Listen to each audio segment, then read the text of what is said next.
안녕하십니까. 저는 테라텍의 기술 연구소를 맡고 있는 김성윤이라 합니다. 오늘 저는 인텔에서 이번에 새로 발표한 인텔 제온 스케일러블 프로세서를 가지고 차세대 데이터 센터를 어떻게 구축할 수 있는지, 그다음에 차세대 데이터 센터에서 어떠한 요구사항을 갖다가 인텔에서 인텔 제온 스케일러블 프로세서를 가지고 구성하실 수 있는지에 갖다가 말씀을 드리고자 합니다. 먼저 다음 장을 갖다가 좀 보시면요. 최근에 하드가 되고 있는 제 기술 요소들에 대해서 먼저 말씀드릴게요. 요구사항들이겠죠. 먼저 헬스케어. 헬스케어에서는 요새 가장 하드가 되고 있는 것이 이제 인공지능에 의해서 암진단이든지 기타 그런 것을 이렇게 시행한다는 것에 대해서 많이들 들으셨을 겁니다.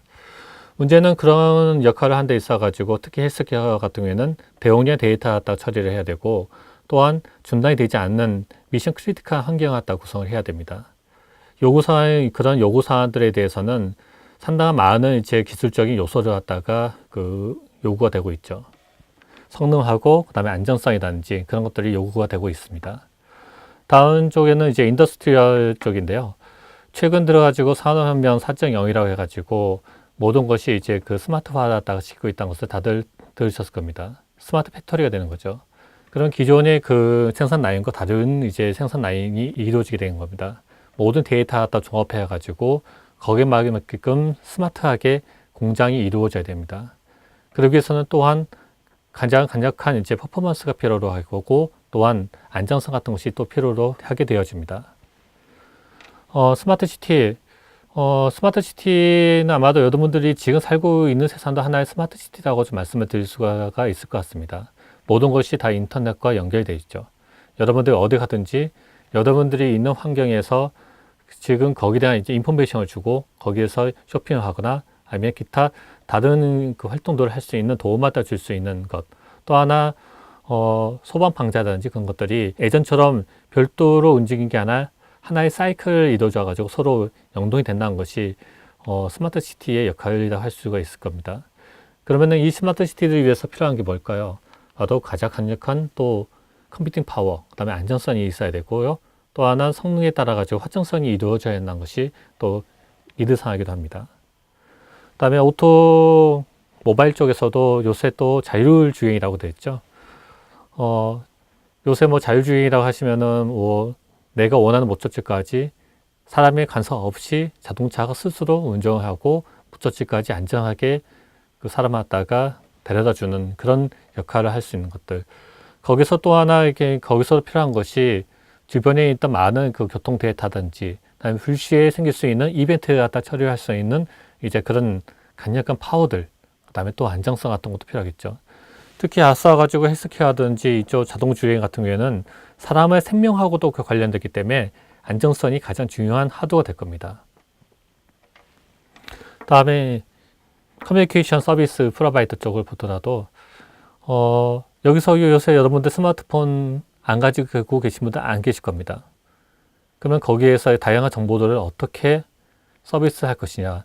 그 다음에 요새는 또 5G 환경으로 이렇게 넘어가고 있습니다. 그 환경에서 고속으로 처리할 수 있는 데이터들, 그것을 어떻게 할 것인지가 가장 관건이 될 수가 있습니다. 또 하나의 클라우드 서비스 프로바이더를 갖다 말씀드릴 수가 있는데요. 이 클라우드 서비스 환경이라는 것은 모든 것이 이제 가상화 환경으로 올라가는 거죠. 기존에는 서버 한 대에서 이루어졌던 것이 그 한 대를 VM이라는 소규모 단위로 쪼개가지고 서비스를 하게 됩니다. 그러면서 자원 갖다가 효율적으로 이용할 수가 있게 되겠죠. 이 클라우드 서비스를 위해서는 반드시 필요로 하는 것이 강력한 CPU들, 그 다음에 이 CPU의 파워에 대해서는 두 가지 관점을 말씀드릴 수가 있는데, 하나는 헤르츠, 처리 속도하고요. 또 하나는 이제 코어 속도, 얼마만큼 많은 양을 처리할 수 있을 것인가 하는 그 두 가지 관점에 대해서 이따가 다시 한번 말씀을 드릴 겁니다. 이 클라우드 서비스를 프로바이더 위해서는 CPU 헤드츠도 중요하지만 얼마나 많은 일을 가상으로 처리할 수 있을 만큼 쪼갤 수 있느냐, 그것을 서포트 할 수 있냐가 가장 관건이 되기도 합니다. 그 다음에 요새 가장 큰 화두가 되고 있죠. AI.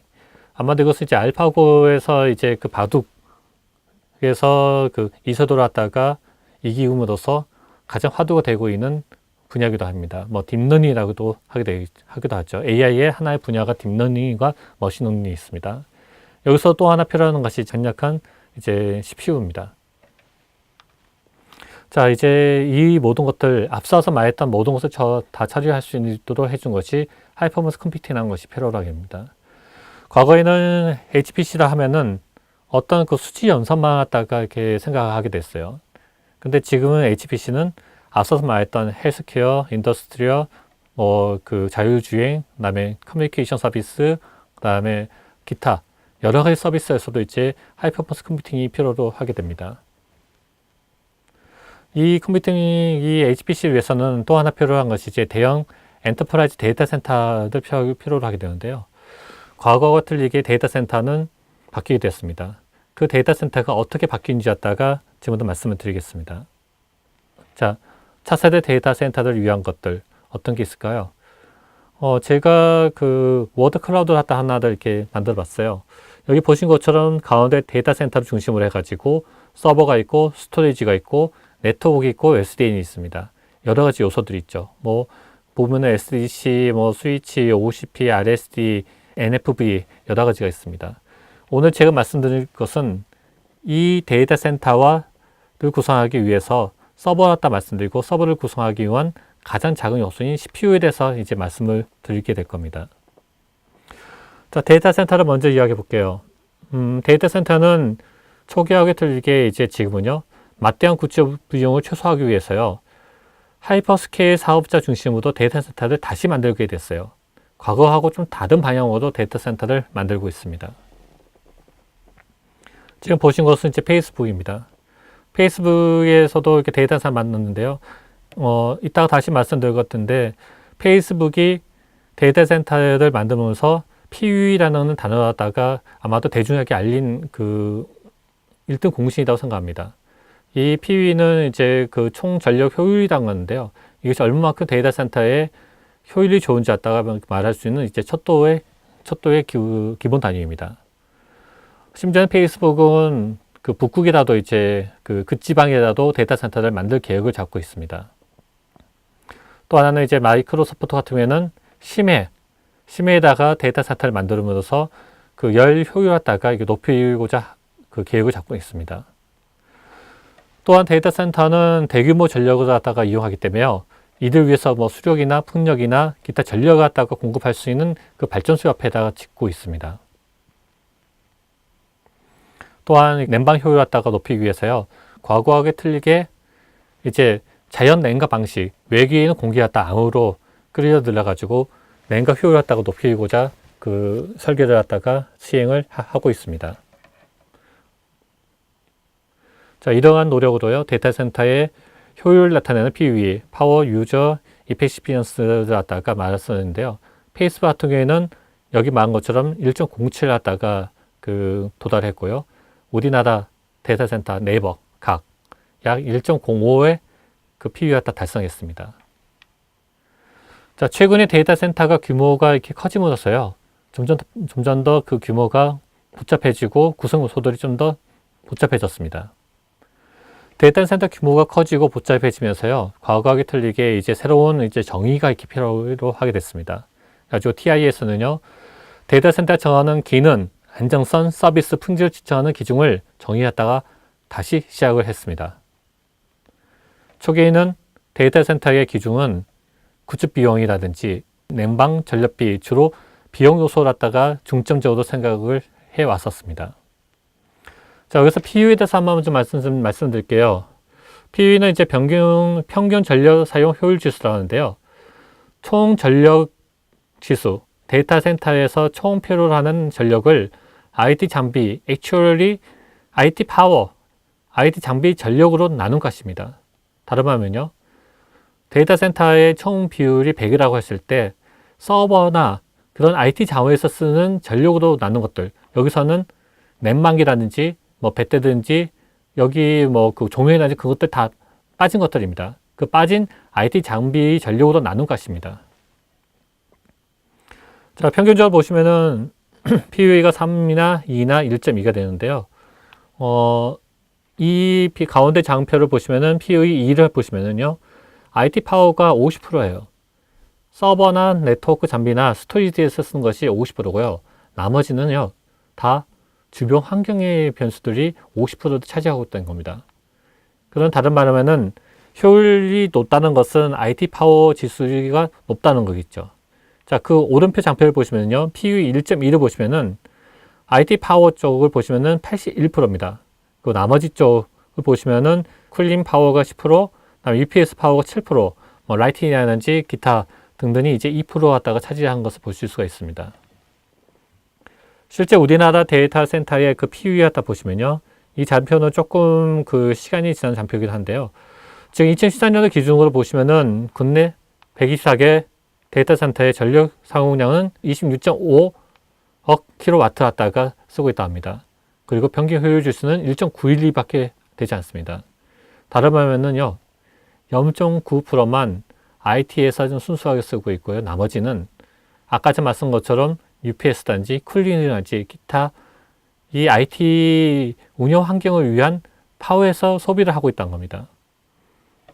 지금 본 것처럼 2014년 기준 국내 데이터 센터 평균 PUE는 1.91, 해외 데이터 센터의 평균 PUE는 1.75 갖다가 기록을 하고 있습니다. 자, 이를 위해서요, 이제 HTA라는 이제 그 기술이 있습니다. 이 하이 템퍼러처 엔바이먼트라고 해가지고요, 고온 환경을 구축하자는 겁니다. 앞서 장표를 보시면은 대부분의 그 IT 자원 외에 가장 많이 소비한 것이 이제 쿨링 파워 쪽입니다. 그 쿨링 파워 갖다가 줄이기 위해서는요, 서버 시스템 갖다가 IT 자원을 좀 더 뜨거운 환경에서 운영을 할 수 있도록 한번 해보자는 것이 그 개념을 나왔던 것이 이제 HTA라는 환경이 나왔습니다. 자, 이를 위해서는요, 이제 여러 가지 이제 기법들이 나오는데요. 여기 보신 것처럼 그 렉 설계부터 해가지고 모든 것들이 이렇게 다시 만들어지게 된 거죠. 다음 장표를 보시면은 이제 우리가 이렇게 대중적으로 볼 수 있는 그 데이터 센터의 그 두 가지 유형을 보실 수가 있습니다. 먼저 그 HAC하고 그다음에 CAC 갖다가 볼 수 있는데요. 맨 위 쪽을 보시면은 그 가운데 쪽에다가 이제 핫종을 만드는 겁니다. 다른 말하면은 서버가 가운데를 방향을 보고 서로 등을 돌고 있는 거죠. 그래가지고 양쪽에서는 차가운 공기가 들어오고 가운데에서 뜨거운 공기가 모아져서 그것을 바깥으로 빼내는 방식입니다. 이 바깥의 방법, 서버 앞쪽에서 차가운 공기가 들어오게 되는 거겠죠. 근데 그 반대 방향이 이제 그 아래 표입니다. CAC라는 건데요. 이것은 다른 말로는 서버를 서로 마주보게 하고 그 가운데다 통로를 만든 거죠. 그리고 그 가운데다가 이제 차가운 공기를 유입을 시킵니다. 그다음에 바깥쪽, 서버의 바깥쪽 전산실이 되겠죠. 내부가 되겠죠. 여기서는 이제 뜨거운 공기가 이렇게 차게 되는 거죠. 자, 다른 말로 하면은 이제 정리를 해볼게요.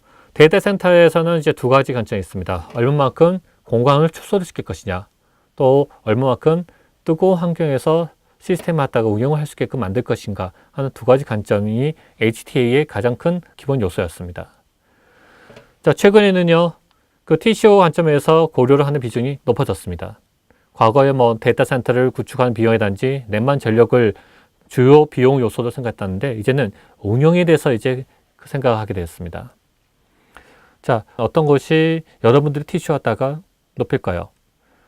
자, 세 가지 큰 타이틀을 보시면요, 투자 비용과 운영 비용, 시간 비용으로 나눌 수가 있습니다. 그리고 각각의 투자 비용에는 소프트웨어 비용, 하드웨어 비용, 투자 물량, 그다음에 운영 비용에서는 운영 효율, 상변 비용, 전력 비용, 시간에서는 타임 투 마켓이라는 이제 그 아이템으로 가지고 또 쪼개줄 수가 있습니다. 각각을 위해서 이제 생각을 해본 것이 해결 방법이 있죠. 먼저 소프트웨어 비용을 줄이기 위해서는 이제 오픈 소프트웨어를 내재화를 통한 라이센스 프리 절감하다가 시킨다. 그다음에 하드웨어 비용에서는 오픈소스 하드웨어 활용으로 맨널 락을 탈피하고 ODM 갖다가 활용한다는 것. 그다음에 투자 물량에서는 가상화에 의한 인프라 사용률, 확장성 향상으로 투자를 최소화하겠다는 것. 또 운영 효율에서는 소프트웨어에 의한 자동화 및 지능화도 이용자가 관리할 수 있는 장비 수를 갖다 증가시키겠다는 것. 그다음 상면 비용에서는 집중도를 높이겠다는 것. 전력 비용에서는 전력 및 내망 효율성 높은 하드웨어를 갖다가 설계를 하겠다는 것. 그다음에 타임 투 마켓에서는 가상화 기반의 셀프 서비스 할 수 있는 개발 환경 갖다 제공을 할 수 있다는 것. 그렇게 우리들이 해결 요소로 말할 수가 있을 겁니다. 자, 이제 차세대 데이터 센터를 위한 것 다시 한번 이렇게 이제 본격적으로 말씀을 드려보겠습니다. 자, 다음 그림이 이제 요새 나오는 이제 데이터 센터에 대한 이제 세 가지 그 방향인데요. 먼저 베어메탈 형태가 있고요. 그다음에 버추얼 머신 형태가 있고, 그다음에 컨테이너 형태가 있습니다. 그리고 그 위에 이제 여러 가지 이제 어플리케이션들이 올라가게 되겠죠. 다음 장표를 하다 보시면 이제 베어메탈 형태가 어떤 형태인지 갖다가 좀 설명해 드리겠습니다. 먼저 컴퓨팅 메모리가 있고요. 그 위에 이제 스토리지 올라갑니다.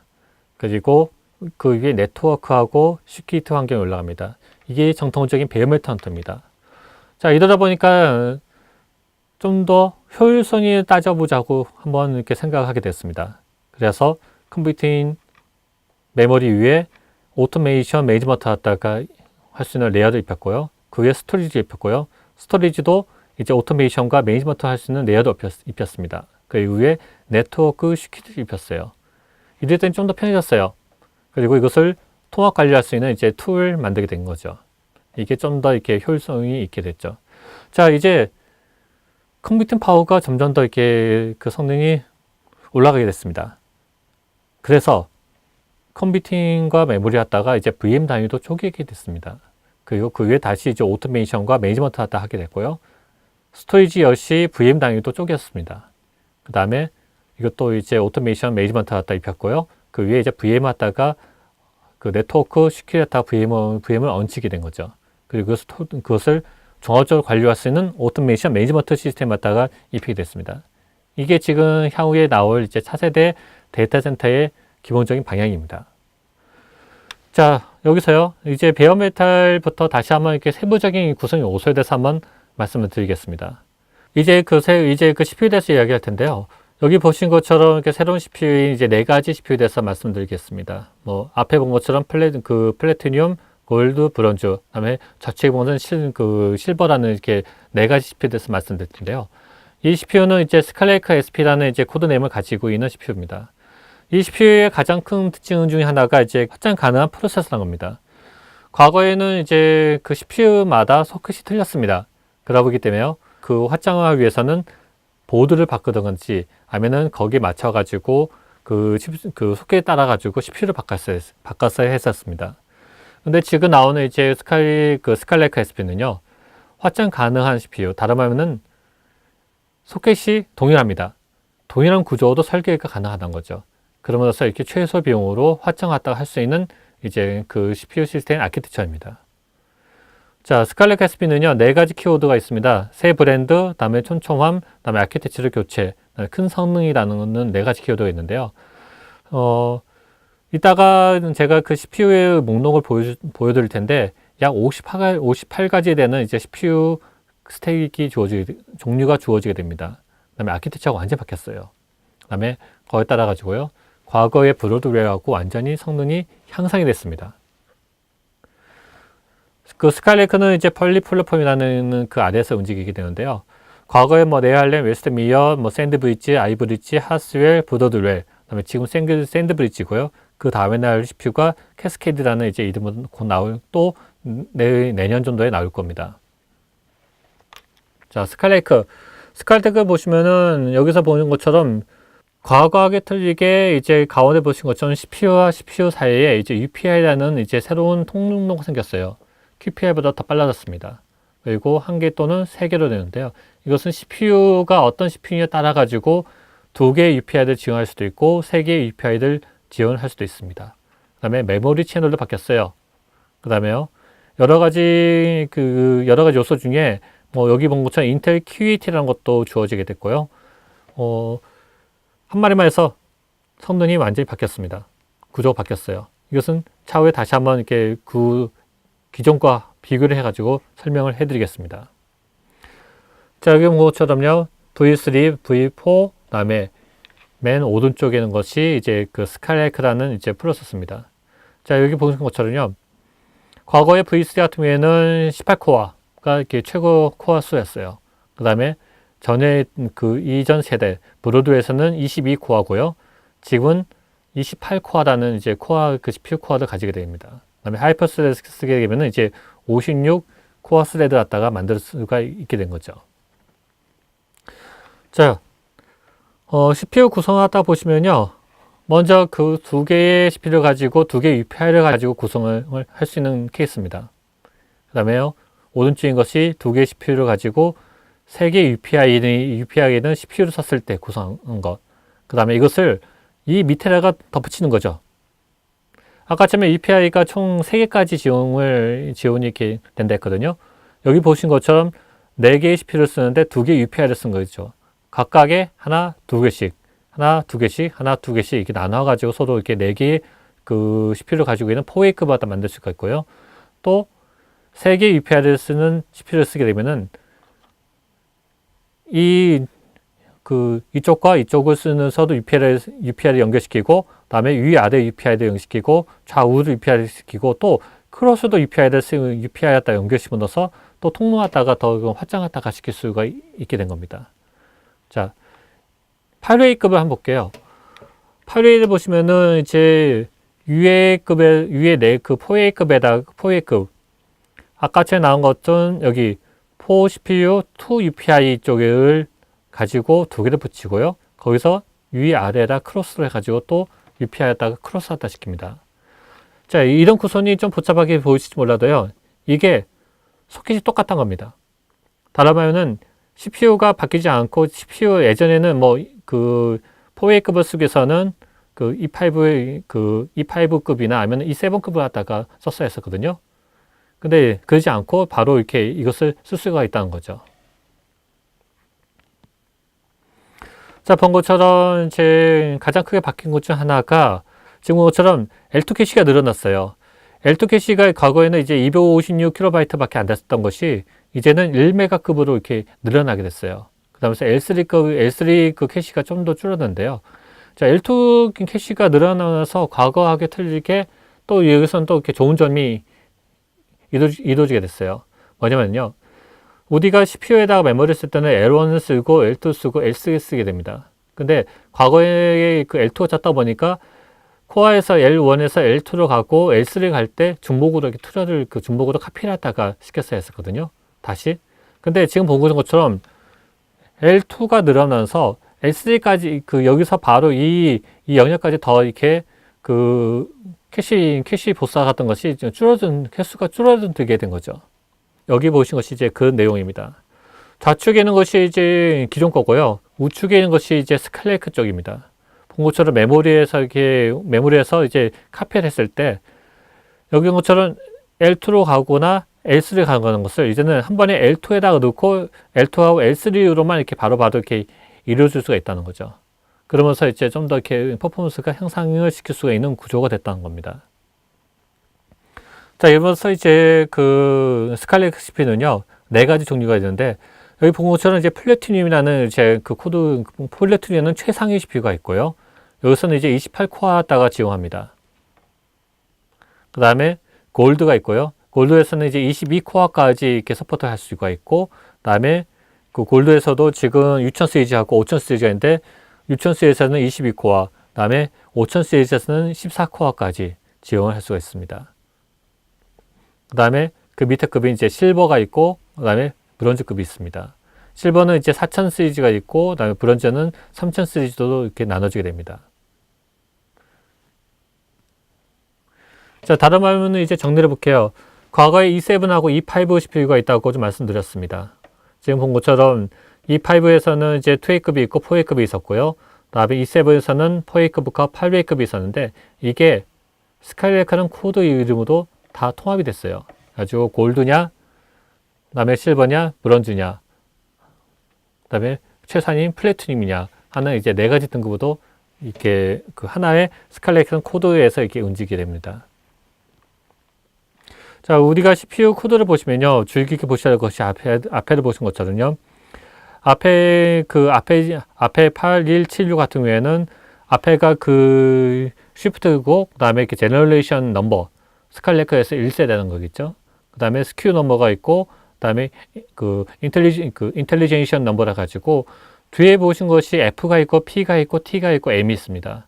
F는 이제 패브릭이라 가지고요. 온리패스라는 고속 네트워크 배치 네트워크가 CPU 안에 인클루드가 됩니다. 다른 말로는 과거에 온리패스 속에서는 PCI 카드를 썼었는데요. 이제 CPU 안에 엣지짜리 네트워크가 인크루가 된다고 생각하시면 됩니다. P라는 코드는 이제 FPGA에 있는데요. 이것은 아직 출시가 되지 않았는데, FPGA 해가지고 프로그램이 가능한 이제 그 프로세서입니다. 그게 이제 제온 FPGA라는 이름으로 나오게 됩니다. 그 다음에 T는 이제 하이 트레이스드 해가지고요. 이것은 좀 더 이렇게 네트워크나 장기적으로 우리가 이게 쓸 때 이제 이 T 모델 갖다가 쓸 수가 있습니다. 그 다음에 M 모델이 있고요.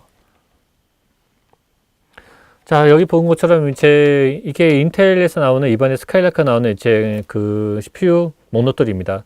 여기 본 것처럼 58가지나 돼요. 물론 여기서는 같은 모델의 T 모델이냐 아니면은 M 모델이냐 그렇게 구분이 되어지기도 합니다. 자, 이제 성능 한번 볼게요. 아까처럼 성능이 획기적으로 바뀌었다고 했죠. 자, 먼저 성능을 위해서는요, 기본적인 것을 먼저 한번 우리가 알고 넘어가야 될 것 같습니다. 자, 헤르츠.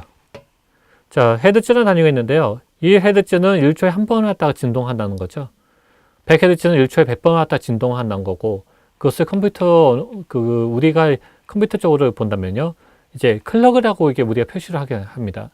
이 헤르츠가 중요한 것은요, 우리가 정통적인 컴퓨터에서는요, 한 번 진동에 한 번의 일을 처리를 할 수가 있습니다. 다른 말에는 이제 100Hz라는 것은 초당 100번의 일을 처리할 수 있다는 겁니다. 자, 이제 이동 성능에다가 우리가 이동 성능을 아마 이야기를 해 봐야 될 텐데요. 이동 성능은 여기 나온 것처럼 클럭 곱하기 코어 곱하기 인스톨레이션 퍼 클럭이라는 거 갖다가 곱하게 됩니다. 자, 저는 이것을 새로운 CPU 쪽으로 넘어가면요. 자, 스카이레이크가 있고 이 전 세대인 하스웨어하고 브로드리 있습니다. 그 다음에 샌드브리지가 있고 네할렘인데요. 여기 오른쪽에 보신 것처럼 싱글 프레즈 프롭스냐 아니면 더블 프레전 프롭스냐도 두 가지로 구분지어서 말씀드릴 수가 있는데요. 일단 더블 쪽 한번 볼게요. 더블 쪽 보시면은 스카이레이크 하면은 32입니다. 한 사이클은요 32번의 실수 연산화를 처리를 할 수 있다는 겁니다. 앞서서 우리가 이동 성능에서 클럭 곱하기 코어 곱하기 인스톨레이션 퍼 클럭이라고 했죠. 몇 번을 처리를 할 수 있냐는 것이 이 계산식이 가장 중요한 우리가 이동 성능 갖다가 구하는 식인데요. 여기 본 것처럼 스카이레이크 전 세대보다 2배가 증가됐어요. 전 세대는 초당 한 사이클은 16개밖에 처리를 못했습니다. 샌드위치는 8번, 그 다음에 네할렘은 4번이었어요. 자, 이것을 한번 계산해 볼까요? 여기 세 가지 CPU가 있습니다. 펜티엄 3 1.4GHz 하고요. 제온 5150 2.6GHz, 그 다음에 제온 E5 EU20 2.1GHz가 있습니다. 자, 여기에 대해서 이제 이것에 대한 이제 이동적인 수치를 한번 보시면요. 먼저 첫 번째, 펜티엄 3 같은 이것은 이제 이것은 인스톨레이션이 한 개밖에 없었어요. 그 때문에 1.3GHz가 된 거예요. 자, 기가프롭스라는 단위가 있는데요. 이것은 초당 15번의 실수 연산을 할 수 있는 능력이라고 생각하시면 됩니다. 다음에 지금 제온 5150 같으면요. 2.66GHz짜리거든요. 자, 여기서 보시면은 이것은 인스톨레이션 수가 4입니다. 자, 그렇기 때문에요. 2.66 곱하기 1 CPU 곱하기 2코어거든요. 또요. 곱하기 4 인스톨레이션 곱해가지고 21.28GHz 나왔어요. 자, 이것을 코어도 한번 나눠보면요. 10.64GHz 나왔어요. 밑에 보시는 제온 E5 2620 한번 볼까요? 자, 이것은 이제 1.8GHz짜리고요. 자, 여기서는 원래는 이게 2.1GHz인데요. 여기서는 1.8이라고 제가 이렇게 적었는데 이건 오타 아닙니다. 이때부터 우리가 생각할 것이 이제 AVS 클럭이라는 것이 주어지겠는데요. 이네스라는 겁니다. 거기에 맞춰 이것은 나중에 설명을 드렸는데 여기에 맞춰서 이 기능을 쓰게 되면 클럭이 다운이 됩니다. 자, 여기서는 2.2, 2.1GHz짜리가 AVS 클럭 1.8이 되는 겁니다. 그래서 1.8 곱하기 1 CPU 곱하기 8코어, 그 다음에 인스톨레이션 16이기 때문에 230.4GHz 나오고요. 이것은 코어단 28.8GHz가 되는 겁니다. 자, 최근의 CPU 한번 볼까요? 자, 스카이레이크입니다. 스카이레이크 8180 지금 본 것처럼 28코어짜리고요. 2.5GHz짜리입니다. 그 플래티넘 중에서도 가장 1등급입니다. 자, 이것은 이제 AVS 클럭으로 따지면은 이제 AVS에서는 스칼렛은 또 두 가지로 나눴어요. AVS 2.0이 있고요. AVS 512라는 클럭인데 지금 이제 AVS 512 클럭이 이제 1.7GHz입니다. 자, 1.7GHz 곱하기 1 CPU 곱하기 28코어, 그 다음에 인스톨레이션 수 32를 곱했기 때문에 무려 1523.2K 플러스 1.5TF가 나와요. 이것을 이제 코어도 한번 이렇게 나눠봤더니 54.4GHz가 나왔어요. 앞서서 나왔던 28보다도 이제 2배수 이상이 이렇게 증가된 거죠. 만약에요, 2A급에다가 이 2A급으로 CPU를 구성한다면은 이론적인 수치만 보신 것처럼 3046.4GHz, 3TF급이 나오게 된 거예요. 자, 이 수치는요, 과거에 슈퍼컴에 밀접한 성능이었어요. 한번 볼까요? 자, 탑 500.5RG 사이트 기준에서요, 탑 10, 2000년도 6월달 기준으로 탑 10에 들었던 거, 지금 3위죠. 3위였던 것이 불과 지금 이론적인 그 성능 수치가 3TF 밖에 안 됐었어요. 근데 이것은 이제 그 CPU를 보면은 알파 CPU 250MHz짜리 6144코어가로 구성된 시스템이었어요. 근데 지금 여기 본 것처럼 이론적인 수치가 3TF고요. 실제 이론 그 실현 성능치는 1.6TF인데 굳이 이번에 나오는 그 스칼렛의 CPU를 보시면은 3TF가 되거든요. 실제 성능 갖다가 계산을 해보더라도 약 95% 이상한 효율 갖다가 지금 보일 수가 있어요. 그러면은 이론적인 수치, 이 당시 이론적인 수치하고 밀접하고 성능에서도 이 이상이 된 그 탑 1에 있는 그 CPU하고도 이렇게 밀접하게 성능 갖다 발휘할 수 있다는 거죠. 따라면 여러분들이 서버 한 대가 2000년도에 슈퍼컴 1위하고도 경쟁할 수가 있다는 거예요. 서버 한 대가요. 그만큼 성능이 발전하게 됐습니다. 자, 여기 보신 것처럼 이제 8180에 대한 그 CPU에 대해서 좀 더 볼게요. 아까 처음에 그 AVS 2.0이라는 것을 제가 잠깐 말씀드렸고, AVS 512라는 것을 말씀드렸는데요. 그 다음에 여기 본 것처럼 난 AVS다가 이제 AVS를 쓰지 않았을 때 베이스 클럭이 2.5GHz고요. 그 다음에 AVS 2.0을 썼을 때 베이스 클럭이 2.1GHz로 동작합니다. 그 다음에 AVS 512는 베이스 클럭이 1.7GHz로 동작하게 되는데요. 인텔에서는 또 하나가 놀라운 성능 중에 하나가 이제 터보 부스트라는 이제 기능이 있어요.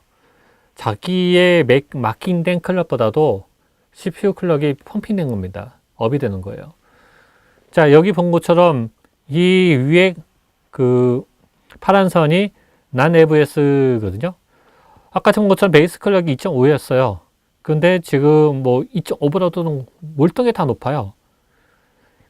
자, 여기 그 파라나80 같으면은 28코어 한번 볼까요? 28코어 쪽을 보더라도 지금 본 것처럼 2.1이 아니라 그 이상의 클럭 갖다가 성능을 발휘를 할 수가 있다는 거죠. 그 다음에 CPU 코어가 낮아질 수도 그 클럭은 점점 더 올라가게 됩니다. 마찬가지로 AVS도 2.2G인데 터보 부스트를 써가지고 더 올라가게 되고, 이것은 이제 코어가 낮아질 수도 더 성능 갖다가 클럭을 올릴 수가 있다는 겁니다. 그 다음에 AVS 512도 마찬가지고요. 자, 이 부분은 나중에 그 클럭에서 이게 상당히 중요한 역할을 하게 되는데요. 우리가 어떤 어플리케이션을 했을 때는 코어서보다도 클럭이 중요한 이제 그 프롬들이 있어요. 어플리케이션도 있어요. 그때 이런 터보 부스트 기능을 쓰게 되면은 효과를 보실 수가 있다는 겁니다. 지금 파라나 80 2.5GHz짜리하고 파라나 76 2.1GHz짜리 똑같은 28코어인데요. 각각의 이제 그 클럭에 대한 이제 추이고선, 코어별 클럭이 어떻게 변동이 되는지 갖다가 지금 보여드리는 표입니다.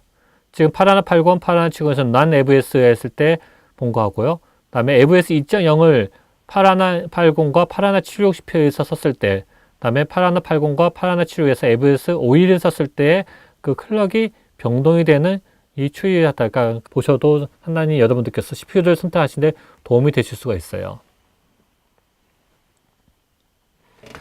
자, 이제 좀 더 이제 세부적으로 한번 볼게요. 지금 이 표가 좀 더 이렇게 각각의 그 AVS에 대한 성능화 그 AVS 클럭이 어떻게 변동이 되는지 한번 표로 이렇게 표시해 본 건데요. 지금 이 위에 보신 것 같이 난 AVS고요. 가운데 것이 AVS 2.0, 그다음 밑에 것이 그 AVS 512도 동작을 했을 때 클럭입니다. 지금 보신 것처럼 위에 볼까요? 8180 28코어짜리 8180 같으면은 28코어 그 터보 부스트 썼을 때 베이스 클럭은 지금 2.5기가인데 터보 부스트 썼더니 3.2기가까지 올라갔어요. 그런데 이 AVS 2.0을 샀더니 2.8로 다운이 됐어요. 그리고 8180은 지금 AVS 5이라도 썼을 때는 그보다도 더 그 클럭이 낮아지게 됐어요. 자, 그러면 여기서 이렇게 여러분들께서 그 궁금하신 점이 생기실 거예요. 클럭이 낮아지는데 성능이 어떻게 변동이 될까 합니다. 자, 아까 전에 본 것처럼 우리가 그 앞서서 그 인스테이션 수라는 것을 여러분께서 잠깐 그 표를 이렇게 보여드렸을 거예요. 32냐, 다음에 하스웰 브로드웨이냐, 다음에 샌드브 있지않은데요. 여기 이제 이 표를 보시면 될 거예요. 자, AVS 5일 때는요, 인스톨레이션 수가 32예요. 근데 AVS 2.0일 때는요, 16개예요. 한 사이클 아니요. 다음에 AVS 그냥 AVS를 썼을 때 그냥 보통 상태입니다. 그때는 8밖에 안 돼요. 다른 말로는 이 장표에서 맨 위에 것은 인스톨레이션가 8밖에 안 나는 겁니다. 한 사이클당 8개의 계산밖에 동시에 할 수가 없다는 겁니다. 한 사이클단요. 근데 이것은 이제 16번 왔다가 한 사이클단 지용을 하게 되는 거고요. 밑에는 32번을 지용하게 되는 거예요. 그 말은 클럭이 낮아져도 동시에 처리할 수 있는 그 수가 더 많아졌다는 겁니다. 그러면서 성능이 훨씬 더 좋아진다는 거죠. 마찬가지로 그 다음 스케일에서도 뭐 817부터 해가지고 8130까지 그 6130까지 있는데 여기서 똑같습니다. 위인 것이 난 AVS 2.0, AVS 512도 이렇게 그 클럭이 어떻게 변동이 되는지 갖다가 나타내는 표입니다. 다음에는 이제 그 T 모델도 마찬가지도 AVS 갖다가 썼을 때 그 AVS 2.0을 썼을 때 쓰지 않았을 때 512 썼을 때 그렇게 그 클럭이 변동된 것을 보실 수가 있습니다. 똑같이 마찬가지고요. 자, 이제 한번 분석해 볼게요. 자, 지금 여기 본 것처럼 한번 볼까요? 먼저 4108 8코어짜입니다. 베이스 클럭이 지금 것처럼 0.9GHz도 동작이 되는데요. 터보 클럭이 이제 1.2까지 이렇게 터보 부스트 써가지고 1.2GHz까지 이렇게 동작을 할 수가 있습니다. 그 다음에 거기서 이동적인 성능 수치 지금 계산해 봤더니 지금 이거 5일을 썼을 때문에 인스톨 수가 30입니다. 230.4GHz가 나왔고, 그 다음에 1.2 터보 부스트 썼을 때는 최고 307.2GHz까지 성능 갖다가 펌핑을 시킬 수가 있습니다. 마찬가지로 인텔 4112 18코어짜리거든요. 베이스 클럭이 2.1고 터보 클럭이 2.7GHz입니다. 자, 그래가지고 이동적인 수치 본 것처럼 1.2 테라플러스냐 아니면 1.5 테라플러스까지 우리가 성능 갖다가 끌어올릴 수가 있습니다. 다음 장면 봐도 이제 이동적인 수치에 대한 그 성능 갖다가 클럭 갖다가 앞서 장표하고 같습니다. 다음에 그 CPU 코어 카운터인데요. 여기 것처럼 지금 8160 같으면은 이제 24코어까지 이제 그 코어들이 많이 이제 증가를 하게 된 거죠. 마찬가지로 최고 등급이 있는 것처럼 그 지금 8176, 뭐 8180 같으면은 이제 28코어까지 이제 CPU에서 지원을 하게 됩니다. 자, 메모리들 보시면요. 메모리가 이번에 좀 많이 바뀌었어요. 그 메모리 클럭도 이제 올라갔어요. 뭐 2266까지 이제 2266 그 메가헤르츠까지 이제 메모리 컨트롤러 이렇게 프리퀀시가 올라가게 됐습니다. 근데 여기 본 것처럼 CPU 종류에 따라 가지고 2400이냐 아니면은 2666이냐 이렇게 CPU에 따라 가지고 메모리 그 속도가 틀려지기 때문에 내가 아무리 그 높은 메모리를 가지고 있다 하더라도 CPU에서 지원하는 그 헤르츠가 메모리 헤르츠가 그 좌우되기 때문에 여기 맞춰가지고 메모리 선택을 하셔야 됩니다. 지금 본 것처럼 이것은 이제 그 속도로 하다가 이제 CPU 코어도 이렇게 나눠본 거예요. 그러면 이제 메모리 동작 속도 하다가 코어별 메모리 동작 속도 하다가 또 이렇게 알 수가 있거든요. 지금 본 것처럼 지금 제온 4108 8코어짜리거든요. 그 다음에 4122 4코어짜리 보시면은 메모리 프리퀀시가 2400이 다음에 여기 똑같은 2400인데 코어 수가 틀리기 때문에 메모리 프리퀀시 플러스 코어 수가 보면 코어가 이제 600이냐 300이냐 두 배수가 차이가 나는 거죠. 다른 말은 이제 여기 따라서 메모리를 내가 어떤 잡의 유형에 따라 가지고 코어 수를 어떤 CPU를 쓰냐 하는 것도 우리가 이렇게 생각을 해볼 수가 있게 되는 겁니다. 자, 마찬가지로 그런 것처럼 제온 512 같으면은 4코어인데 프리퀀시가 앞서 있는 것도 2400보다도 더 높습니다. 2666입니다. 그 때문에 지금 코어당 666.5가 나오게 된 거죠. 확실하게 코어당 메모리 프리퀀시가 달라지게 되는 거죠. 자, 뒤에도 마찬가지입니다. 뒤에는 이제 똑같습니다. 나머지 스케줄은 다 이렇게 2666으로 동작을, 그 메모리가 동작을 하게 되는 겁니다. 거기 맞춰가지고 코어당 메모리 프리퀀시가 어떻게 변동이 되는지 갖다가 한번 보시는 것도 여러분들께서 여러분들의 잡의 유형에 따라 가지고 CPU 선택을 할 수 있는 가이드를 잡으실 수가 있습니다. 자, 또 하나가 지금 L3 캐시가 좀 바뀌었다고 했죠. 지금 본 것처럼 이제 모든 그 CPU는 각 코어당 적어도 1.375MB의 L3 캐시였다가 제공하도록 설계됐어요. 자, 그래가지고 보신 것처럼 이렇게 최소 1.375MB 갖다가 지원하거나 아니면은 제온 5 하나 둘도 같으면은 4코어짜리고 L3 캐시가 16.5MB이기 때문에요. 여기서 SD당 그 코어당 L3 캐시가 여기 것처럼 지금 이 수치가 나오게 된 거죠. 4.125MB가 나오게 되는 거죠. 앞서서 나온 것처럼 여기는 L3 캐시가 11MB밖에 안 되기 때문에 이것은 1.375MB밖에 안 나오게 되는 거죠. 나머지 그 뒤쪽도 그 골드라고 플래티늄 그 스키도 같습니다. 자, UPI도 보시면요. UPI가 그 2개냐 3개냐도 이렇게 틀려지게 됐다 했죠. 지금 본 것처럼 4108 같은 UPI가 2개입니다. 그 다음에 9.6 GTS/s거든요. 그 다음에 코어 다운으로 따지면은 8개도 이것을 이 링크 갖다가 이렇게 나눠져 보면은 이제 그 속도가 확실하게 차이가 생기게 된 거죠. 이것도 마찬가지입니다. 자, 뒤에는 그 스케일도 지금 골드하고 플래티늄이나 그쪽도 같습니다. 똑같이 이제 속도가 UPI 속도, 다음 CPU에 강해 그 속도가 틀려지는 것을 여러분께서 보실 수가 있습니다. 자, 이제 TDP 가지고요. 이제 그 파워에 대한 이렇게 컨셉이에요. 80W부터 해가지고 80W짜리가 있고요. 140W짜리부터 해가지고 200W짜리까지 있습니다.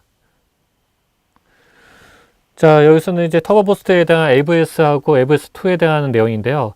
본 것처럼 베이스 클럭이 그 4108이 그 AVS 오일을 갖다 썼을 경우 코어 헤르츠가 어떻게 변동이 되는지 보실 수가 있고, 다음에 베이스 클럭이 그 AVS 2.0이었을 때 베이스 코어당 프리퀀시가 어떻게 변동이 되는지 갖다가 보실 수가 있습니다. 기본이 1.4에서 1.8까지 올라가게 된 거예요. 그다음에 AVS 코어의 그 베이스 클럭이 0.9에서 이제 터보 부스트가 가지고 1.2까지 이렇게 증가된 것을 보실 수가 있습니다. 뒤에도 똑같습니다. 자, 이거 싱글 코어 터보 부스트에 대한 레인지인데요. 이런 것처럼 이제 이제 싱글 쪽이 있죠. 1.8. AVS 오일이 크리한 베이스 클럭이 0.9인데 싱글 코어에서 하나의 CPU만 썼을 때 터보 부스트 썼을 때는 1.8까지 우리가 쓸 수 있다는 거. 그 다음에 4108 8코어짜리도 지금 그 베이스 클럭이 1.4인데 터보 부스트 써가지고 2.9까지 그 우리가 쓸 수 있다는 것을 보실 수가 있습니다. 자, 이것도 마찬가지고요. 그 다음에 이제 그 와트 퍼 기가 프롭스 해가지고 아까처럼 이론적인 수치였다가 냈었는데요.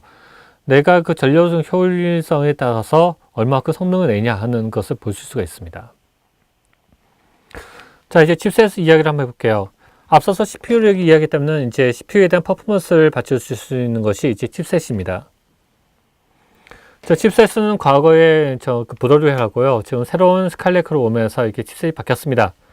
지금 이쪽에 웨스버그란 것이 이제 과거 이렇게 보더웨어 하다가 지원은 C610이라는 칩셋이 있고요. 지금은 C629이라는 칩셋이 바뀌었어요. 본 것처럼 많은 부분이 바뀌었어요. 뭐 사타도 기존에 10개밖에 안 됐던 것이 이제 14개도 그 증가됐고요.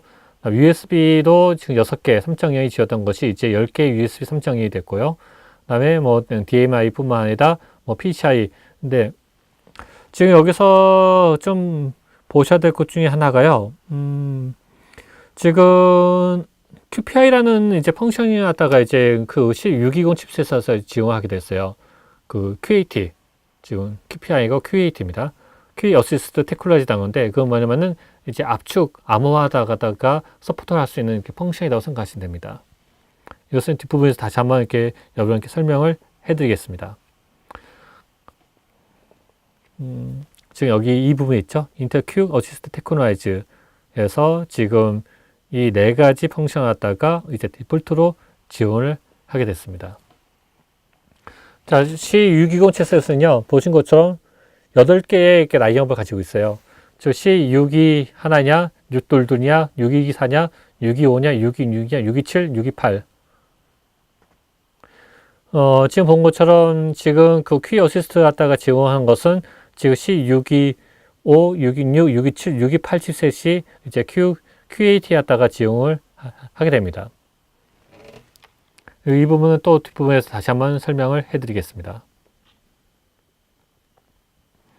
자, QA 어시스트 테크놀로지를 갖다 이용하면서요, 가장 그 효과를 보실 수 있는 것은 이제 보안 쪽이에요.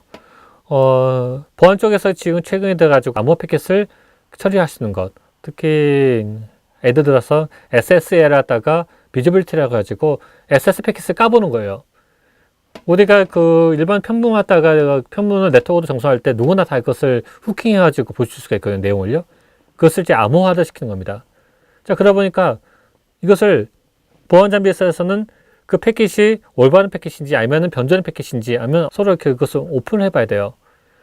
자, 근데 키를 도중에 키 양쪽에 가지고 있다면 그것을 서로 주고받으면서 할 수 있는데 그게 아니라는 거죠. 도중에 우리가 인터넷 걸어가지고 가져와야 한다는 거죠. 후킹을 해가지고요.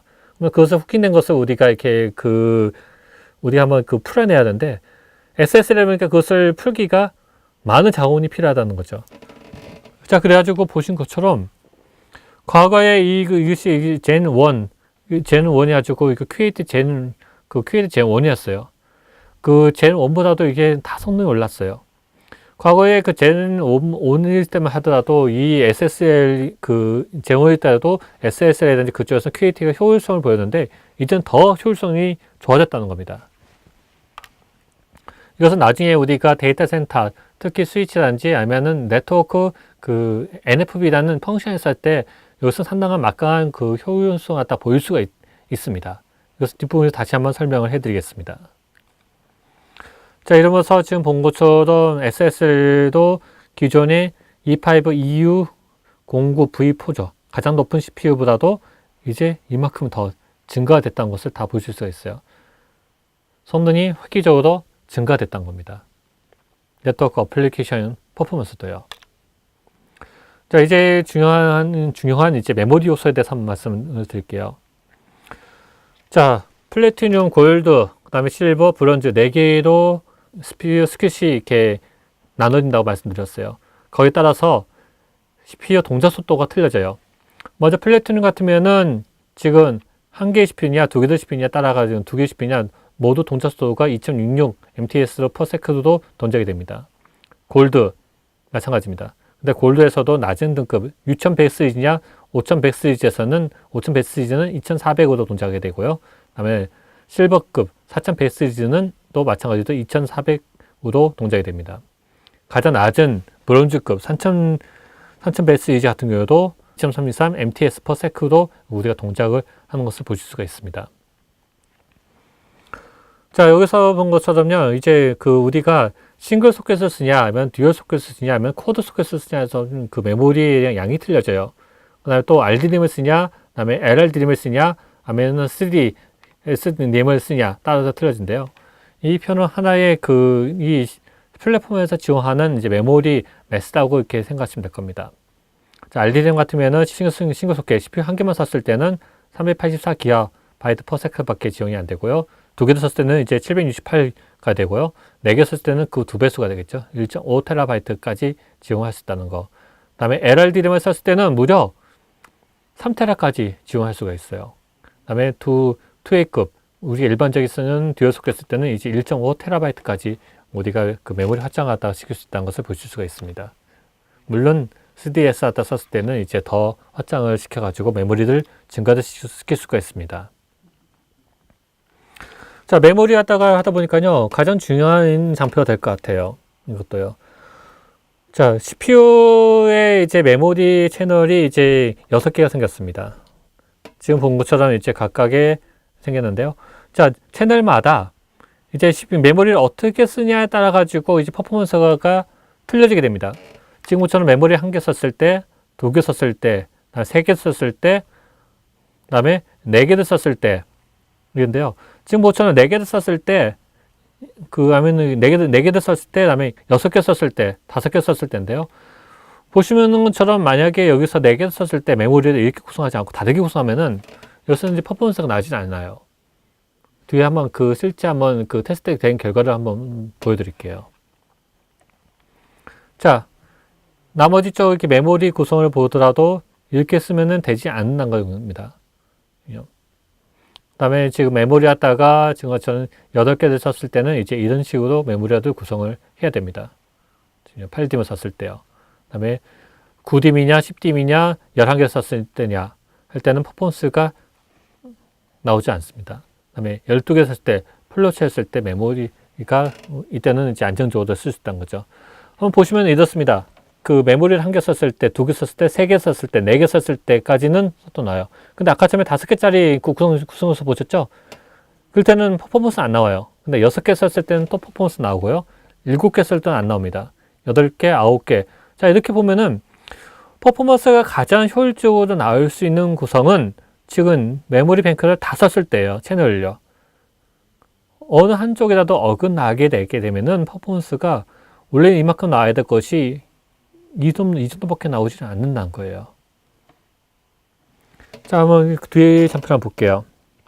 8개 DIM을 구성했을 때 한번 볼게요. 아까 처음에 8개 DIM을 했을 때는 2개, 2개, 2개, 2개, 2개, 2개. 하나, 둘, 셋, 넷, 다, 8개 썼을 때가 이제 8DIM이거든요. 그때가 효율성이 있고, 나머지, 보신 것처럼 2개, 1개, 2개, 1개, 1개, 2개, 1개, 1개 썼을 때 하고, 또 2개, 2개, 1개, 1개, 1개, 1개 썼을 때 성능이 안 나오는 것 같다가 이 테스트 결과에서 이렇게 보실 수가 있어요. 따로는 여러분들께서 CPU당 메모리 하다 구성하실 때 앞서 나왔던 이것을 보시면서 내가 원하는 메모리 구성 요소 갖다가 생각하셔야 돼요. 메모리를 가져갈 것이냐, 아니면 메모리하고 성능까지 가져갈 것이냐에 따라 가지고 메모리 DIM을 어떻게 우리가 이용할 수 있냐는 거기에 따라서 그 성능이 달라지게 되는 겁니다. 자, 이렇게 돼서 것이 이제 메모리 내에서 이제 불균형이 이루어지기 때문에 그래요. 그것 때문에 이제 메모리를 효과적으로 쓰기 위해서는 앞서 나왔던 그 표를 기억하시고 거기에 따라서 구성을 하시면 됩니다. 자, 앞서서 우리가 CPU를 이야기했고요. 그 다음에 칩셋을 이야기했고요. 그 다음에 이제 메모리를 이야기했어요. 그는 이제 그것을 이용할 수 있는 이제 서버 시스템에 대해서 이야기를 하고자 합니다. 자, 서버는 이제 두 가지도 이렇게 우리가 나눠줄 수 있는데요. 제너럴 퍼포먼스하고 그다음에 HPC 클라우드에 적합한 환경이야. 그 두 가지 형태로 나눌 수가 있습니다. 맨 좌측에 있는 것이 전통적인 원유 투유급에 대한 이제 내용이고요.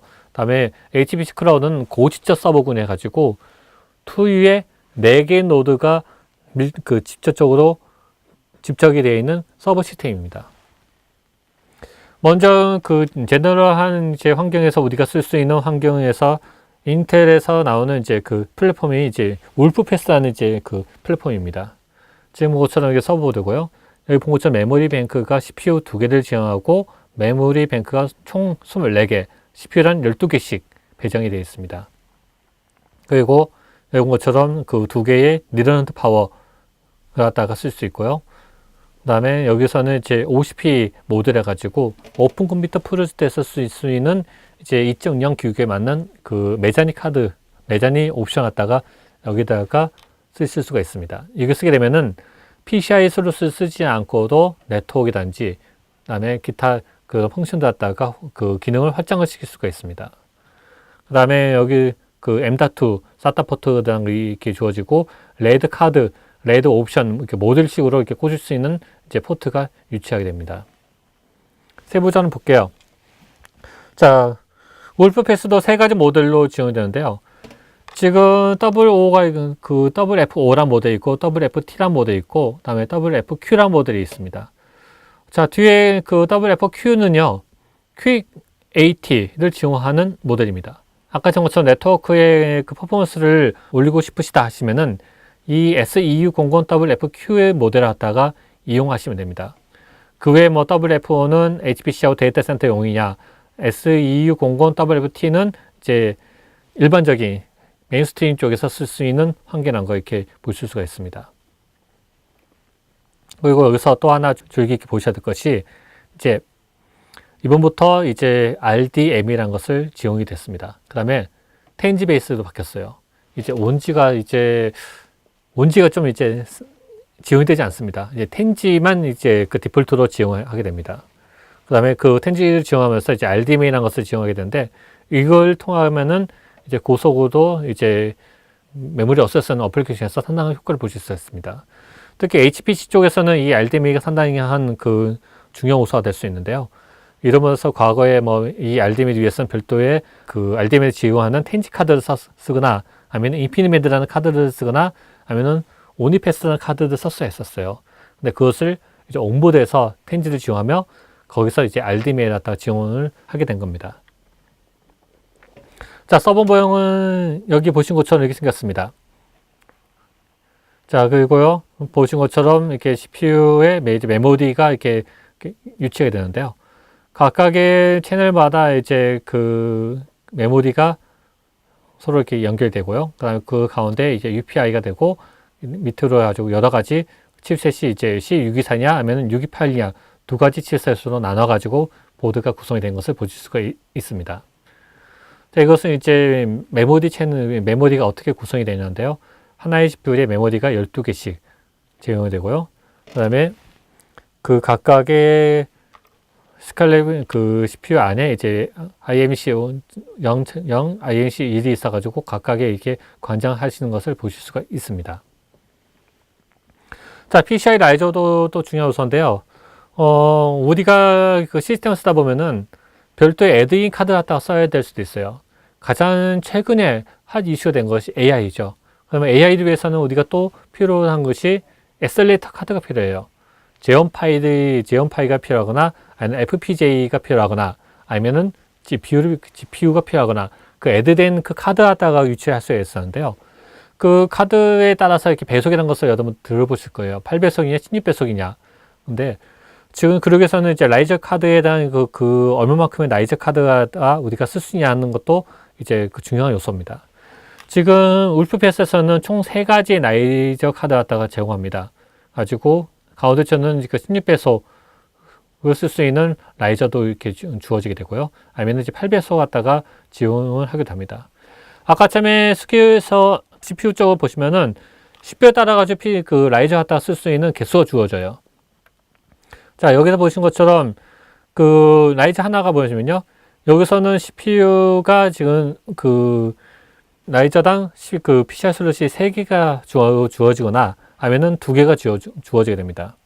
근데 기본적으로 보시면은 오른쪽에 있는 라이저에서는요. CPU 한 개일 때에는 16배속 한 개를 지원하거나 아니면은 8배속 그 플러스 쓸 때는 CPU를 하나 더 이렇게 써야 됩니다. 이따 이것은 뒤에 다시 한번 세부적으로 또 그림을 보면서 말씀을 드릴게요. 자, 여기 이게 지금 그 펄리에서 지원된 겁니다. 앞서서 나오는 이것이 이 좌측에 위에 있는 그림은 이제 온유 한 개 슬롯만 지원되는 이제 라이저고요. 다음에 2U에서는 3개의 그 PCI에 따라 지원할 수 있는 라이저가 주어지게 되는데요. 지금 본 것처럼 슬롯 탑 있고 미들이 있고 그다음에 바텀 밑에 거 있습니다. 8배속짜리가 3개가 있느냐. 근데 모두 다 이렇게 미케니컬 전기 그 동작은 8배속 하지만 피지컬적으로 물리적으로는 16배속 하다가 우리가 쓸 수가 16배속 카드 갖다 꽂을 수 있다는 겁니다. 지금요. 맨 밑에 것은 동작도 8배속, 그다음에 구조도 8배속이라는 겁니다. 그다음에 이쪽은 이제 그 2 PCI 슬롯 라이저인데요. 이것은 이제 그 GPU 단지 두 단으로 되어 있는 이제 그 애드된 카드 갖다 썼을 때 쓸 수 있는 카드입니다. 그래서 보신 것처럼 그 16배속 이고요. 16배속 동작하고 그다음에 구성도 물리적으로도 이제 16배속으로 구성이 되어 있습니다. 밑에는 8배속이고 똑같이 8배속으로 이렇게 8배속 동작이 되고 8배속 구조도 되어 있습니다. 다음에 이쪽도 보셔도 여기는 이제 8배속짜리 두 개가 된 거죠. 지금 것처럼 이것은 약간 틀린 건데 이제 로 프로파일 해가지고 요 부분에 들어가는 쪽입니다. 이쪽에 든 것은 이제 그 두 개의 슬롯을 쓸 수 있는데요. PCI 4개, 그 PCI 4배속짜리 또는 PCI 8배속짜리를 쓸 수가 있습니다. 자, 보시면은 이제 이 표를 다시 보시면요.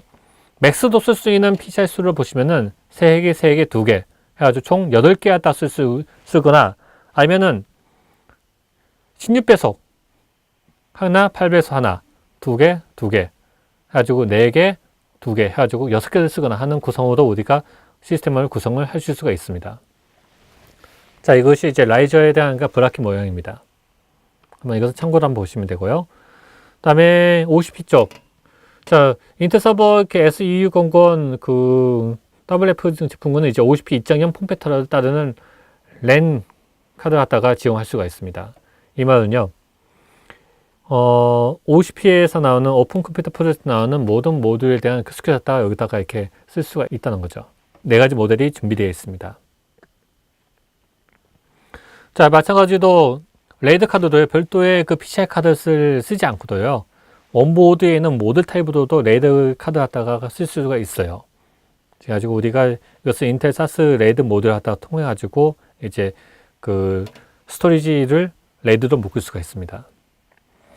또 하나가 그 스칼레크에서 아까 처음에 설명해 드렸을 때 그 스킬 중에서 F가 붙는 거 있었죠. 페브릴이라고요.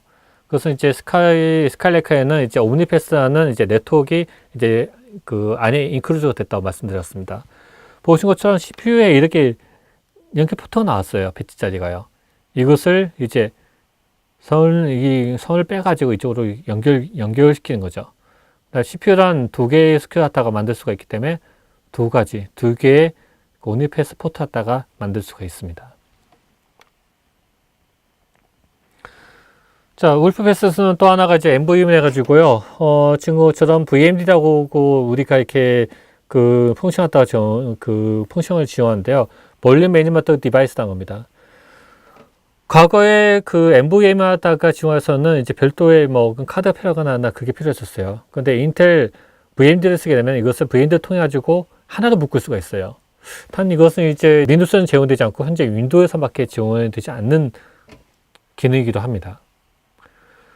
자, MVM에다가 지금 그 커넥터를 지원하기 위해서는 여기 본 것처럼 16배속에다가 이렇게 4배속짜리 PCI를 써가지고 NVMe 갖다가 유다2 그 2.5G짜리 4배속짜리 SSD 갖다가 이렇게 지원을 하거나 아니면요 별도의 PCI 카드 갖다가 써가지고 지원을 하는 이제 구성 갖다가 우리가 그 만들 수가 있습니다. 자, 이것을 이제 혼합으로 만드는 이렇게 케이스예요. 헌데요. 아까 처음에 초기에 여기 그림을 보시면은 여러분들께서 잠깐 제가 설명 안 하고 넘어간 건데요. 여기 보는 것처럼 그 울프패스에서는 총 24개의 디스크 베이가 있어요. 다름 하면은 여기서도 NVM도 24개까지 매스 24개까지 NVMe에다가 서포트를 할 수 있는 구성을 만들 수가 있다는 것을 말씀을 드릴 수가 있을 것 같습니다. 자, 여기서 이렇게 트리 모드 해가지고 아까처럼 VMD는 이제 윈도우밖에 지원이 되지 않는, 이제 VMD는 윈도우즈밖에 지원이 되지 않다면은 이제 리눅스하고 윈도우즈까지 지원할 수 있는 이제 트리 모드 레드라는 게 있어요. 다음에는 이것은 NVMe, SAS, SATA까지 다 레드로 묶을 수가 있죠. 지금 본 것처럼 이제 모드 타입이냐 아니면 카드 타입이냐 가지고 두 가지 형태로 이렇게 우리가 선택할 수 있는 다양한 모드들이 인텔에서는 또 제공을 해주고 있습니다. 가까이 보신 것처럼 이것은 이제 기능에 대한 표이기 때문에 한 번씩 이것은 읽어봐 주시기 바랍니다. 자, 이제 좀 더 다른 시스템을 한번 볼게요. 아까 처음에 이 시스템을 했을 때 제가 설명했을 때요, HPC, 그 다음에 클라우드에 적합하다고 말씀드렸고, 그 다음에 고주접이라는 말씀을 드렸어요. 지금은 이 시스템 같으면요, 여기 보이는 것처럼 기존의 서버보다도 작은 사이즈의 보드를 4장을 써가지고 슬로우 형태로 뒤에서 삽입을 하도록 구성이 되어 있습니다. 한번 볼까요?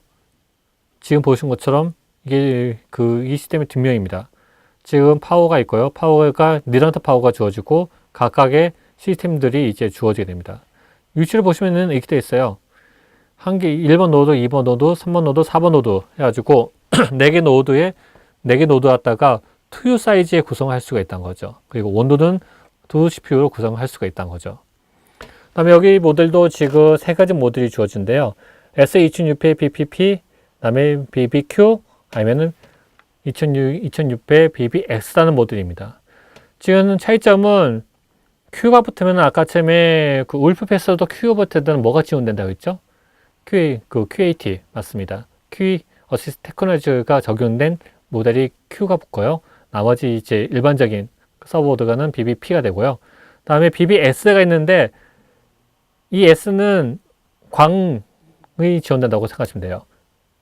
SFP 플러스가 지원된 모델이 S갑니다. 다음에 BBP는 일반 우리가 쓰는 코퍼 RJ45 포트를 지원한 것이 이제 BBB입니다. 상세 내용은 뒷장에 보신 것처럼 이렇게 표로 구성이 됐습니다. 지금 S2600 BBQ가 지금 보신 것처럼 Q 어시스트 기술이 제공이 된다. 것을 이렇게 볼 수 있고, 칩셋은 아까 본 것처럼 C628이 지원이 되는 것. 다음에 C612나 C621은 지금 본 것처럼 BBS 같으면은 이제 광 모듈, 그 다음에 뭐 여기서는 듀얼 10G T, 그 다음에 여기서는 SFP가 지원되는 것을 보실 수가 있습니다. 자, 다음은 이제 그 수라지 패스라고 해가지고요. 이것은 앞서서 나온 것은 이제 그 서버 보드라고 생각하시면 될 거예요. 여기서 이제 워크스테이션 보드라고 생각하시면 될 거예요. 그 CPU 2개를 지원했고, 메모리 DIMM 12개를 갖다가 지원을 하는 보드입니다. 여기서도 이제 2가지 모델인데요. STB가 있고, STQ가 있습니다. 여기 본 것처럼 Q는 똑같이 이제 Q 어시스트 테크놀로지 갖다가 지원하는 이제 모델입니다. 자, 여기까지 해가지고 베어메탈 갖다가 우리가 구성할 수 있는 요소들에 대해서 한번 이야기를 해봤어요. 먼저 CPU 이야기했었고요. 그 다음에 칩셋 이야기했었고, 그 다음에 메모리 이야기했었고요. 이 세 개가 구성이 되는 보드, 그 다음에 플랫폼에 대해서 이야기를 했습니다. 그 다음에 이제 그 다른 형태, 이제 버추얼 머신 쪽으로 이렇게 넘어갈 텐데요. 이제 버추얼 머신 클러스터하고 컨테이너 클러스터에서 한번 볼게요. 자, 가상 머신. 앞서서 난 것처럼 CPU 코어 수가 많아져 성능이 올라가면 따라서요. 이것을 좀 더 효율성 있게 나누고 효율성 있게 하기 위해서 이제 가상화라는 개념이 이렇게 등장하게 됐어요. 다르면은 피지컬 갖다 레이어를 서포트해서 이제 그 가상으로 쪼개기 시작한 거죠. 뭐 대표적인 것은 뭐 제인도 있고 케이블 같은 오픈 소스가 있고, 그다음에 상용에는 이제 VM이라는 것도 있고 여러 가지 솔루션들이 주어지게 됩니다. 최근에는 이제 그 오픈 스택이라는 것이 있는데, 어떻게 보면 지금 가상을 하면 요새는 이제 오픈 스택을 가지고 다 이렇게 된 것 같아요. 예전에 그 나사하고 락스페이스가 프로젝트로 시작했던 것이 이제는 모든 벤더들이 다 오픈 스택을 가지고 가상화하다가 시도를 하고 사업화를 하다가 시도를 하고 있습니다. 최근에는 이제 컨테이너라는 것이 이게 등장이 됐습니다. 기존까지는 가상화라는 것은 이제 가상화 머신이었는데요. 이 컨테이너 머신은 이제 가상화 내역하고 약간 다른 방법으로 우리가 가상화했다 운영하게 됩니다. 한번 볼까요? 자, 기존의 가운데 쪽에 오른 그 좌측에 있는 것이 기존 것처럼 VM 쪽 가상화입니다. 서버가 있고 위에 호스트 OS가 있고 하이퍼바이저가 올라가고요. 그 위에 이제 게스트 OS들이 올라가요. 지금. 근데요, 게스트 OS 위에마다 이제 위에 유저 어플리케이션들이 올라가게 되죠. 근데 컨테이너는요, 이거하고 다르게요. 서버에 호스트 OS가 있고 그 위에 그냥 도커 엔진 위에 그냥 컨테이너들이 올라가게 된 겁니다. 다르면은 별도의 하이퍼바이저, 별도의 게스트 OS를 설치할 필요가 없다는 거죠. 자, 그러다 보니까 속도가 빨라졌어요. 그 다음에 수초 이내에 하이퍼바이저 결정 없이 베어메타하고 유사한 성능을 낼 수 있는 그 가상머신들을 그 영역을 갖다가 만들 수 있는 컨테이너를 갖다가 만들 수가 있다는 거죠. 이것만 하더라도 우리가 이것을 나중에 그 데이터 사이언스 운용성에 따지면 이렇게 상당하게 베니핏을 줄 수가 있습니다. 단, 게스트 OS가 없기 때문에요. 게스트 OS에 대한 디펜던시에 대한 그런 어플리케이션일 때는 상당히 이 컨테이너에서는 또 그 불리하기도 합니다. 왜냐면은 컨테이너의 OS는 호스트에 있는 그 OS하고 그 컨테이너는 호스트에 있는 OS 기반에서 움직이게 되기 때문입니다. 자, 다시 해볼게요. 앞서서 여러분들께서는 이제 그 향후에는 이런 형태로 데이터 센터가 발전이 될 거라고 한번 말씀을 드렸었습니다. 자, 이것을 위해서는 이제 인텔 플래티넘 프로세서가 필요한 거죠. 아까 선 것처럼 인텔 플래티넘 8180이 2.5기가짜리 28코어짜리가요. 하이퍼스레드를 쓰고 80PU를 쓰는 시스템을 매스 80PU를 쓰는 CPU 시스템을 만든다면은 448 VM을 만들 수 있는 엄청난 엔터프라이즈급 서버 시스템을 만들 수가 있어요. 자, 아까 처음에 그 고지터 서버라 가지고 제가 말씀드렸던 서버입니다. 이 서버에게 2U에 4개 노드가 들어간다고 두고 하나의 노드에 CPU가 2개가 들어간다고 했죠. 자, 볼까요? 위에 VM 하면 언다고 생각 한번 해볼까요? 자, 어떻게 될까요? 28코어하고 하이퍼스레드 키입니다. 그 다음에 2CPU입니다. 그 다음에 4노드입니다. 자, 448 VM 하다가 2U 시스템에서 만들어낼 수 있는 거예요. 이만큼 엄청난 시스템을 갖다가 여러분들께서 구성을 하실 수가 있다는 겁니다. 이번 스칼라이크 프로세서부터는요. 또 하나가 이제 인텔 그 RSD라는 것을 말씀드릴 수가 있는데요. 이것은 넷스케이블 디자인입니다. 앞서서 나왔던 VM은 소프트웨어적으로 펑션 하다가 VM 하다가 그 분할을 한다면은 이것은 내가 원하는 자원을 풀을 만들고 그것을 이제 피지컬적으로 구분을 한다는 거, 피지컬적으로 아예 파티션을 처음부터 한다는 겁니다. VM하고는 약간 틀린 거죠. VM은 소프트웨어죠. 그다음에 소프트웨어적으로, 그다음에 인텔 RS는 피지컬적으로 분리를 한다는 것이 약간 틀립니다. 단 지금 이것은 현재까지는 구성이 된 것은 이제 그 스토리지 땅까지는 구성이 됐고요. 향후에는 네트워크 따로, 그다음에 메모리 풀 따로, CPU 풀 따로 해가지고 구성이 될 겁니다. 그렇게 되면은 사용자가 워크노드에 따라 가지고 이런 식으로 이제 구성을 하다가 그 내가 2A급이냐 4A급을 자유롭게 또 만들 수 있는 구성 요소를 만들 수가 있습니다. 이게 넷스케이블 디자인의 최종적인 고리입니다. 자, 이제 거의 막바지인데요. 이제 소프트웨어 디파인드 네트워크를 잠깐 이야기를 넘어갈게요. 왜? 데이터 센터를 이야기해서는 이제 이 네트워크 이야기를 해야만 되거든요. 과거에 틀리게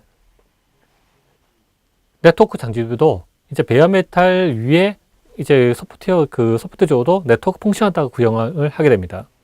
근데 앞서서 나온 것처럼 여러 가지 이제 인텔에서 나오는 CPU 펑션을 쓰게 되면은 그 높은 효율을 가지는 장비를 만들 수 있다는 거죠.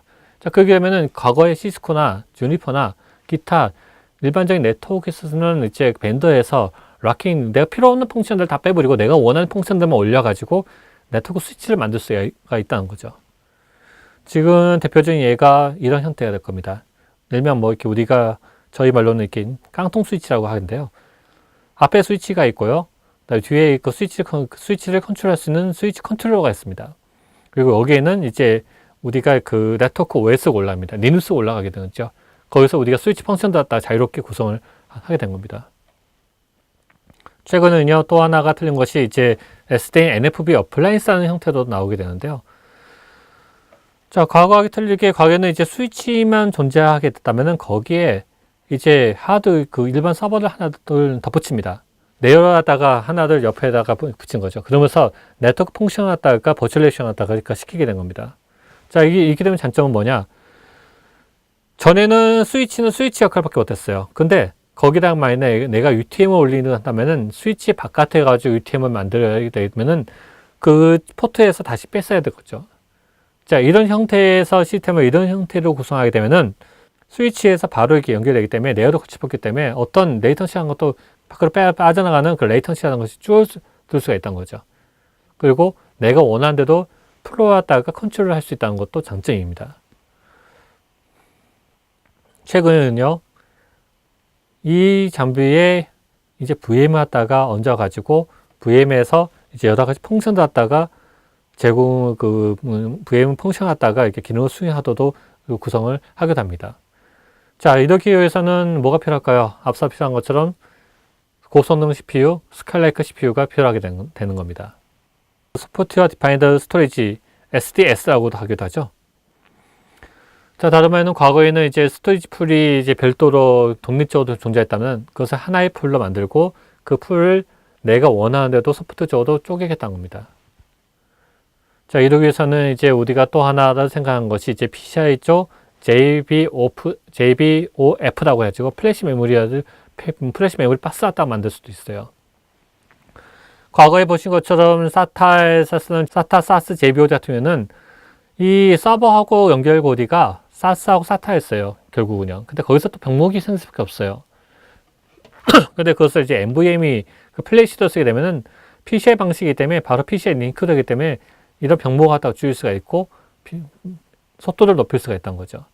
자, 아까 생각한 것처럼 인텔에서는 NVMe 갖다가 24개까지도 지원을 하기도 하고, 그 다음에 기타 바코드도 JBOD도 또 지원을 하기도 해요. JBOF도 지원을 하기도 하죠. 자, 이게 되면은 여러분들께서 원하시는 소프트웨어 디파인드 스토리지 SDS도 손쉽게 구형을 할 수가 있다는 거죠. 어디서? 스칼라이크가 지원하는 플랫폼에서 지원을 할 수가 있다는 겁니다. 자, 우리가 한번 이것은 그 스케일 퍼포먼스냐, 스케일 캐피시티냐 하는 건데요. 지금 본 것처럼 과거에는 지금 그 스케일 퍼포먼스에서는 그 CPU나 램을 키워가지고 성능을 높였어요. 퍼포먼스에서는요. 근데 스케일 캐피시티는 여기 본 것처럼 밑에다가 JBOD를 붙여가지고 이제 성능 갖다가 높였어요.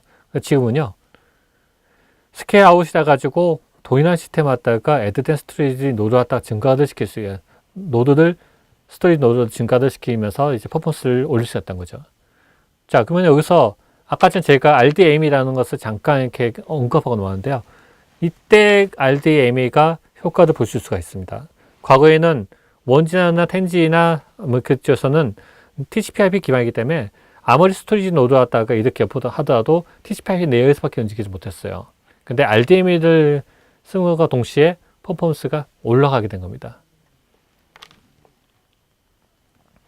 자, 서비스 요구사항 갖다 한번 볼게요. 텔코 서비스하고 미디어 서비스, IoT 서비스, 빅데이터에서 어떤 요구사항들이 있느냐 한번 봤어요. 봤더니 뭐 통신 규약, 텔코에서는 통신 규약에 정의하는 하이스피드, 그 다음에 로우 레이턴시 요건이 필요하고, 텔코 가이드에서는 서비스 안전성이 필요하고, 미디어에서는 네트워크 딜레이 최소화를 시키고 제로 버퍼링이 필요하고, 그 다음에 울트라 하이 스푸시 필요하고, IoT에서는 뭐 여러 가지 그 펑션들 갖다가 지원을 한다고 했습니다. 그다음에 적용 기술은 컨테이너 기술을 쓸 것이냐, SDN 기반의 데이터 센터 네트워크 기술을 쓸 것이냐, 아니면은 SDN 기반의 데이터 센터 네트워크냐, SSD 기반의 초고속 스트리밍 서비스를 할 것이냐는 이제 여러 가지 요구사항들이 있어요. 자, 여기서 보시면요, 다시 첫 장으로 넘어갈게요. 앞서서 이런 펑션 요구사항들 갖다가 위에서 TCO들 됐죠. 이 위에서 그 TCO에 대한 운영 비용이 이제 차지한 비용이 높아졌던 거죠. 운영 비용들이요. 왜? 데이터 센터가 점점 더 복잡해지고 앞서서 나온 것처럼 여러 가지 요구사항들이 있어졌어요. 그 요구사항들에 맞춰가지고 얼마만큼 운영 비용 갖다가 최소화를 시킨 건가가 이제 관건입니다. 자, 앞서서 나왔던 장표를 다시 한번 볼까요? 어떤 것이 TCO를 높이는가, 그 다음에 그것을 해결 방법이 무엇인가 한번 이야기했습니다. 자, 최종적인 정리를 한번 해볼게요. 자, 소프트웨어 비용은요, 인텔 최신 기술을 통한 성능 진대 구형하시면 돼요. 아까 처음에 그 과거에 SSL에다가 비지블2에서는 CPU 파워를 쓰고 소프트웨어를 써가지고 했었어요. 근데 이제는 QAT가 지원이기 때문에 QAT를 통해 가지고 소프트웨어 퍼포먼스를 높일 수가 있다는 거죠. 그다음에 하드웨어 비용 볼까요? 하드웨어 비용, 아까 본 것처럼 코어 속 올라갔어요. 그 다음에 메모리 동작 속도도 올라갔어요. 그럼에 따라서 내가 원하는 작업에 따라 가지고 하드웨어 선택을 하실 수가 있다는 거죠. 투자 물량, 한 것처럼 인텔 최신 CPU에서 인프라 사용률 및 확장성 향상으로도 투자는 당연히 최적화를 시킬 수가 있다는 거죠. 다음 운영 효율, 인텔 최신 기술을 오늘 제가 말씀한 것은 인텔이 가지고 있는 여러 가지 기술에서 일부분입니다. 운영 효율 높이기 위한 여러 가지랑 이제 모니터링 기술이라든지 아니면 그런 기술도 인텔에서는 제공을 하고 있습니다. 그 인텔 최신 기술을 통해 가지고 자동화 및 지능화도 이렇게 구형을 할 수가 있던 거죠. 사면 비용, 아까 본 것처럼 두유에 4개 노드를 쓸 수 있는 시스템이 있고요. 거기서 아까 본 것처럼 VM을 구성한다면 400여 개가 넘은 VM을 갖다가 구성할 수 있는 엔터프라이즈 시스템을 만들 수가 있다는 거죠. 전력 효율 비용, 인텔 에너지 전력 서비스 시스템을 사용하는데요. 인텔에서는 에너지 전력에서 데이터 센터 매니저라 가지고 DCM이라는 것을 제공을 합니다. 지금 이름이 약간 바뀌었는데요. 이거 뭐냐면은 서버당, 렉당, 그다음에 데이터 센터에는 그 호실당 아니면 전체 데이터 센터를 하나의 관리 툴로 파워를 갖다가 매니지먼트를 할 수 있다는 거죠. 서버뿐만 아니라 거기에 들어가는 이제 UPS부터 네트워크 전비까지 모니터링과 그다음에 파워 컨트롤을 할 수 있는 그런 기술을 제공을 해주고 있습니다. 다음에 타임 투 마켓, 인텔 최신 기술, 하드웨어, 소프트웨어를 사용한 개발 환경을 구현하는데요. 오늘은 제가 인텔에 대한 하드웨어 중심으로 말씀드렸는데요. 인텔에서는 개발 툴이 나옵니다. 아마도 빅데이터나 인공지능 쪽 하시면은 이제 파이썬 갖다 많이 쓸 텐데요. 파이썬에 대한 오티마이저든지 아니면은 인텔 카페, 텐서플로, 그 다음에 인텔하고 구글하고 서로 코어를 해가지고 만드는 이제 그 텐서플로까지도 그 텐서플로도 이제 인텔에서 이제 최적화가 되고 있습니다. 그런 여러 가지 펑션들을 갖다가 그다음에 인텔에서 하는 C 포트란 그런 툴을 쓰게 된다면은 여기 말한 것처럼 그 타임 투 마켓에 대응해가지고 레버스 환경도 손쉽게 구형을 할 수가 있다는 거죠. 자, 최종적으로 이 모든 것들이요. 여기 나오는 이제 스칼레이크 CPU, 제온 스케일러블 프로세서, 스칼레이크 CPU 내에서 폴리 시스템 내에서 구형을 할 수가 있다는 겁니다. 자, 이제 마지막으로 저희 테라텍에서 좀 말씀드릴게요. 저희 테라텍은요, 인텔 솔루션 전문 회사입니다.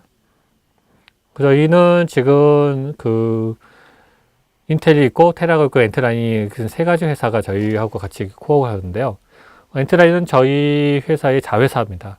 가지고 저희는 이제 하드웨어 전문가고 그다음에 HPC 기술 쪽을 전문적으로 하고 있고요. 그다음에 리눅스 쪽을 기술적으로 전문적으로 하고 있습니다.